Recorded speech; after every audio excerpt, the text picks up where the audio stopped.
Terima kasih. Saya jemput Bangi. Terima kasih Tan Sri Yang di-Pertua memberi peluang kepada saya. Assalamualaikum warahmatullahi wabarakatuh. Salam Malaysia Madani. Tan Sri Yang di-Pertua, RUU yang kita bahaskan hari ini adalah untuk menambah baik Akta Syarikat 2016 dan merupakan satu reformasi yang penting bagi menambah baik tata kelola syarikat dalam akta.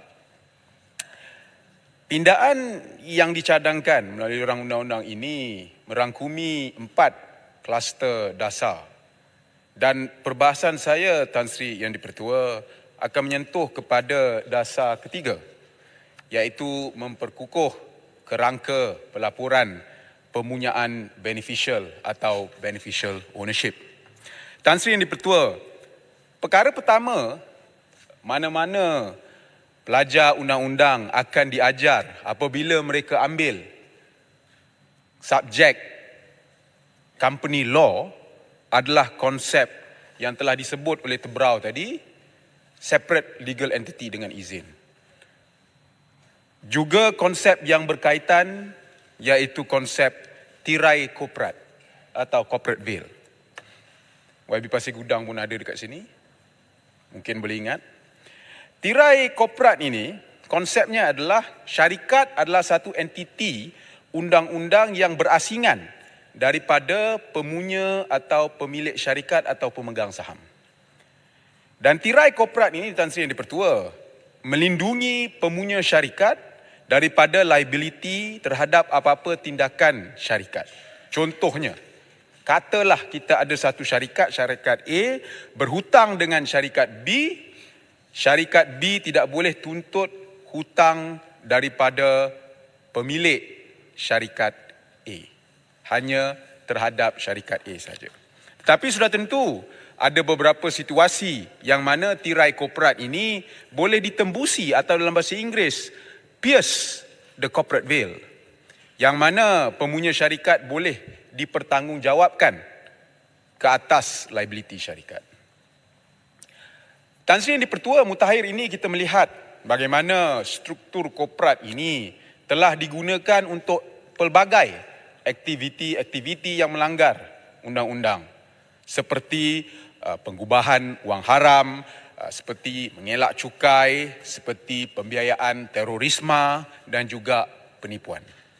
Maka telah timbul satu keperluan, Tan Sri Yang di-Pertua, untuk bukan hanya pierce the corporate veil dengan izin untuk tahu siapa pemunya syarikat. Sekarang ini kita kena pergi one step further dengan izin, iaitu untuk kenal pasti siapa di belakang pemunya syarikat.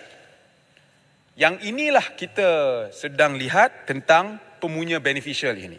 Dalam bahasa mudah, orang yang benar-benar mengawal syarikat tersebut. Atas kertas, nama orang tu tak ada, tetapi secara de facto, dialah pemilik sebenar yang mengawal syarikat itu.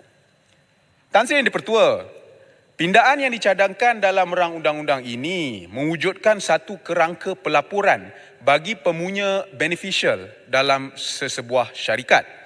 Menurut RUU ini dicadangkan, pemunya beneficial ini maknanya adalah orang sebenar, natural persons, yang mempunyai milikan mutlak atau mempunyai kawalan mutlak ke atas suatu syarikat, termasuk seseorang yang mempunyai kawalan berkesan mutlak atau dalam bahasa Inggeris, ultimate effective control.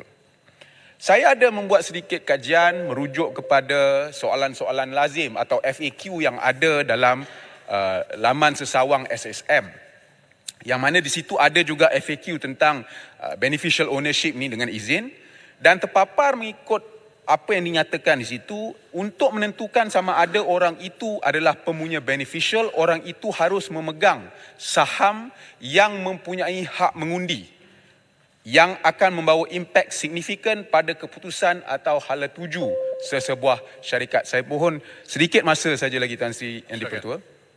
Tetapi takrifan ini yang ada kita lihat dalam FAQ ini, kalau kita tengok pula dalam apa yang dicadangkan dalam RUU, dia tidak mempunyai kriteria seperti ini.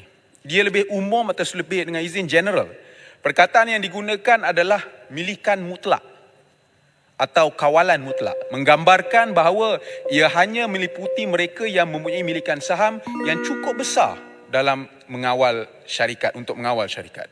Saya khawatir, Tan Sri Yang di-Pertua, bahawa sekiranya kita tidak takrifkan apa dia beneficial owner ini dengan lebih terperinci, dengan lebih ketat, mungkin ada beneficial owner yang terlepas daripada obligasi untuk melapor, dan dengan izin it defeats the purpose of this amendment. Jadi saya mohon mungkin pihak kementerian, pihak YB Timbalan Menteri boleh memberi ulasan mengenai perkara ini. Satu lagi perkara, saya dah nak gulung dah ni, satu lagi perkara adalah mengenai akses kepada daftar pemunya beneficial ini. RUU ini, Tan Sri Yang di-Pertua, memberi kuasa kepada menteri untuk menentukan orang yang boleh ada akses kepada daftar pemunya beneficial. Jadi siapa yang boleh akses kepada daftar tersebut, menteri boleh tentukan. Saya difahamkan bahawa buat masa ini pendirian kementerian adalah hanya, jika diluluskan, hanya agensi kerajaan dan penguatkuasaan sahaja yang akan diberikan akses.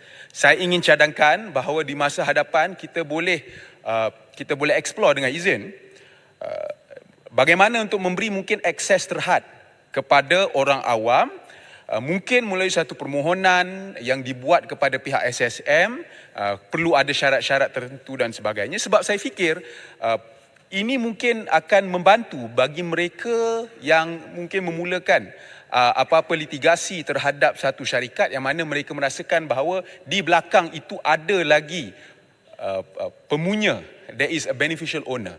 Jadi mungkin di masa hadapan kita boleh lihat ini tidak perlu pindaan, tetapi saya harap mungkin menteri boleh pertimbangkan ini, akses terhad sahaja. Jadi dengan ini Tan Sri Yang di-Pertua, saya menyokong sebenarnya RUU pindaan yang dicadangkan ini, kerana saya fikir ini adalah satu pindaan yang amat tepat pada masanya dan juga selari dengan piawaian antarabangsa. Jadi itu sahaja perbahasan saya. Sekian, terima kasih. Saya mohon menyokong. Terima kasih.